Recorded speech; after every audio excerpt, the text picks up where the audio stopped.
गुरुदेव श्री श्री रविशंकर जी यांच्याही चरणी नतमस्तक होतो।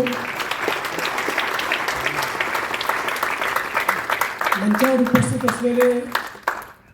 माझे सहकारी मंगलप्रभात राहुल नार्वेकर जी, महाराष्ट्रातील ज्येष्ठ संपादक असलेले विजय बाविस्कर जी, विवेक गिरधारी जी, सरिता कौशिक, निलेश खरे, आपल्या मराठी प्रदेशाध्यक्ष आणि या कार्यक्रमाची संकल्पना